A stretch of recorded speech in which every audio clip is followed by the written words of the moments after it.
Hello everyone, আশা করি সকলে ভালো আছেন। মামুন কিন্তু নির্দোষ। কেন মামুনকে নিয়ে তো কথা বলা হচ্ছে? মামুন তো কম চেষ্টা করেনি, মামুন প্রচুর পরিমাণ চেষ্টা করেছে। তারপর অন্য মামুনকে চাপাবাজ এবং বিভিন্ন রকমের গালাগালি শুনতে হচ্ছে। তার কি দোষ? তার কি আসলে কোনো দোষ আছে? আমি এর আগে 8 মিনিটের একটি ভিডিও বানিয়েছি, আজকে আবার আরেকটি বানাচ্ছি লম্বা ভিডিও, যেটাকে আমি আজকের বিষয়টা অনন্য মামুন মিশন অনন্য মামুন লিখেছি। ঠিক আছে, মামুনের যে মামুন ঠিক আচ্ছা, শাকিব খান যে সফলতা আনেছে তার মধ্যে বেশিরভাগই অনন্য মামুনের হাত আছে। হ্যাঁ ঠিক আছে, ধরো ধরো কিন্তু সে ভুল করেনি। আচ্ছা, প্রিয়তমা কি একেবারে আহামরি মুভি ছিল? আচ্ছা, প্রিয়তমার থেকে একটু ভালো মুভি করার চেষ্টা করেছে অনন্য মামুন, তাই না? ওই সময় মানে প্রিয়তমা দেখি মানুষ পাগল হয়ে গেছে, জানেন? দরদ দেখলে ওই সময় পাগল হয়ে যেত না? দরদ তো আরো ধামাকা ছিল। প্রিয়তমার পরে তো দরদ আসার কথা ছিল নাকি? সেজন্য এটা বলেছে। হ্যাঁ, সে বুর্জ খলিফার কথা বলেছে, দিতে পারেনি, কিন্তু সে পরিপূর্ণ চেষ্টা করেছে। দুবাই এসে কি করলো না করলে, অনেক চেষ্টা করেছে সে।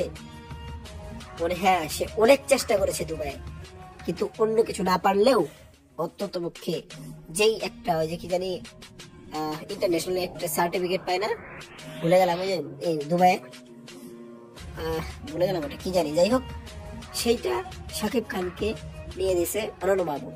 তার অনেক পরিশ্রম এবং শাকিব খানকে সেখানে উপস্থাপনা করার জন্য তাকে একটি সম্মাননা দেওয়া হয়, যেটাকে বলা হয় কি জানি ভিসা, আর কি মনে করতেছে না, সরি মনে পড়েছে, golden visa. Yes, golden visa. এটা শাহরুখ খান পেয়েছে এবং আরেকজন মানুষ পেয়েছে এবং আরেকজন মানুষ পেয়েছে, এই 3 জন পেয়েছে। এবং 4 নম্বরে যে আছে সে আমাদের শাকিব খান, এছাড়া আর কেউ পায়নি, স্বয়ং সালমান খানও পায়নি। এখন এত বড় সম্মাননা পাওয়ার পিছনে হাত হলো শাকিব অনন্য মামুনের। আচ্ছা, এটা তো এই সময়ের। আপনারা কি জানেন শাকিব খান যখন বস্তা পচা বিভিন্ন নানা রকমের ছবি করত, যার ছবি দেখে মানুষ ট্রোল করত, ট্রোল ইন্টারনেটে যার ছবি ট্রোল হতো, সে সময়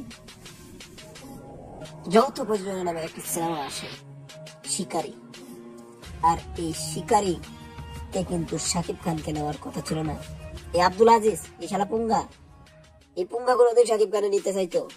এরা কখনোই শাকিব খানকে নেয়নি। তবে অনেক কষ্ট করে, অনেক স্ট্রাগল করে অনন্য মামুন সেই সময় শাকিব খানকে সেখানে কাস্ট করার পরিপূর্ণ চেষ্টা করে। কারণ কি জানেন, এই অনন্য মামুন একজন সাকিবিয়ান, ইয়েস, সচ্চা সাকিবিয়ান। ছোটবেলা থেকে সে শাকিব খানকে অনেক পছন্দ করতো।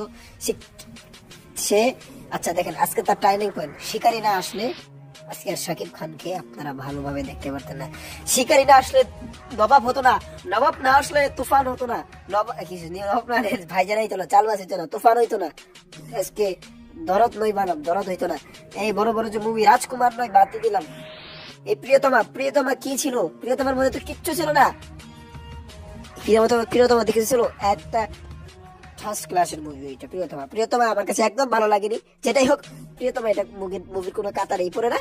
যেটাই হোক, কিন্তু প্রিয়তমা থেকে 1000 গুণ ভালো হলো দরদ। বুঝছেন, 1000 গুণ ভালো হচ্ছে দরদ।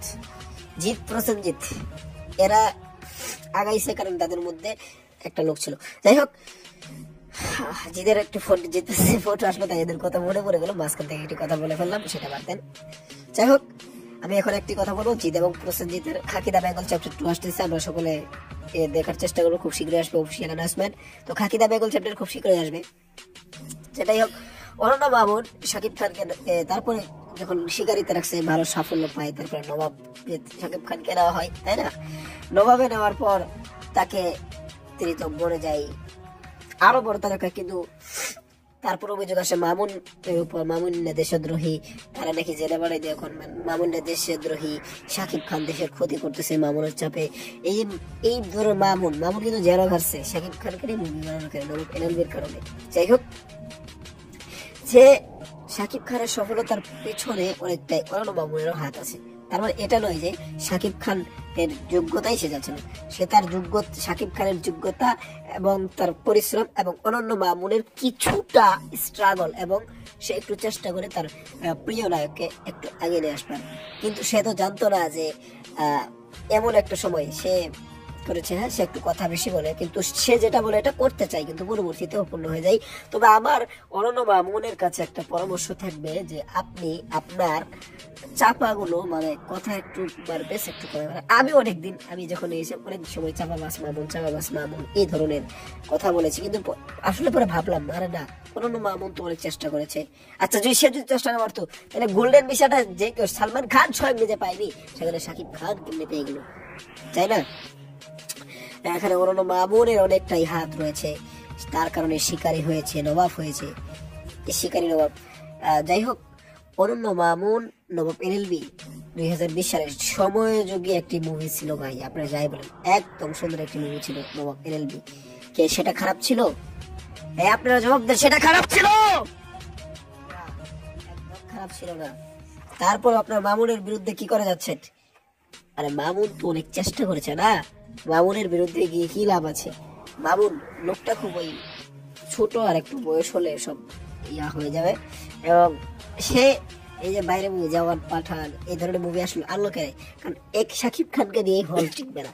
কারণ শাকিব খান বছরে মাত্র 3টা মুভি করে, তাও তার মধ্যে ঈদ, দুই ঈদে তো সকলেই আসে, আর একটা আসতেও পারে, নাও আসতে পারে, সেটা শিওর না এদের বাইরে।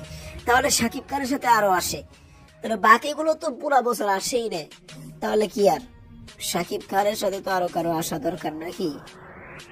আচ্ছা, এটা কি কোথা থেকে কোথায় চলে গেলাম, আমার নিজেরও খেয়াল নাই, ভুল করছি বোধহয় বলে কথাটা, এই কিছু একটা ভুল করলাম, কি সম্পর্কে জানি আলোচনা করলাম। যাই হোক, শাকিব খান তো একা টিকবে না, ওই যে বাইরের দেশের মুভি নেওয়ার কারণ হলো শাকিব খানকে দিয়ে একা তো ইন্ডাস্ট্রি টিকা যাবে না। বাইরের মুভি যদি নিয়ে মানুষ দেখে, শাহরুখ খানের মুভি দেখে, সালমান খানের মুভি দেখে, বিভিন্ন বলিউড মুভি দেখে তারা, কিন্তু এখানে কি দরকার জানেন? ডাইরেক্ট হিন্দি না এসে বাংলাতে ডাব করে যদি বাংলাদেশে আনা যায়, তাহলে বাংলাদেশের জন্য এটা অনেকটাই ভালো হবে এবং মানুষ দেখতে পারবে সেটা সহজ ভাষায়। আমার অনুরোধ থাকবে বাংলা ভাষায় যাতে এটা ডাব করে আনা হয়। এবং অনন্য মামুনের কোনো দোষ নেই, অনন্য মামুনের আপকামিং 2টা লাইন আপে আছেন দানব এবং শেরের জন্য আমরা দানবে শাকিব খান থাকবে কিনা, এখন আমরা তো আগে জানলাম শাকিব খান থাকবে না, কিন্তু এখন আবার বিভিন্ন সূত্র থেকে জানতেছি নাকি শাকিব খান দানবে থাকতে পারে, এবার শেরে তো থাকবেই শিওরই। শের আগামী ঈদুল ফিতর আসতে পারে, আগামী এবারতে 2026 সালের ঈদুল ফিতর এবং তুফান 2 আসবে কোরবানি ঈদে। যাই হোক, কি আর বলবো, বলার আর কিছু নেই। ধন্যবাদ পুরো ভিডিওটি দেখার জন্য। অনন্য মামুনের জন্য শুভকামনা থাকবে, তাকে সে ভুল করেছে, অনেক কথা বলেছে, তাকে ক্ষমা করে দেবেন, তার পক্ষ থেকে আমি ক্ষমা চাচ্ছি। কারণ সে অনেক চেষ্টা করেছে ভাই, এটা মানতে হবে, সে অনেক চেষ্টা করে, কিন্তু সেটা পারবে না, কিন্তু এটা আগে বলেছে, পরে বলে নাই, সেটা তো চেষ্টা করেছে সে ভাই। যাই হোক, আজকের পর্ব এখানে শেষ, তৃতীয় পর্ব খুব শীঘ্রই আসছে অন্য বিষয় নিয়ে।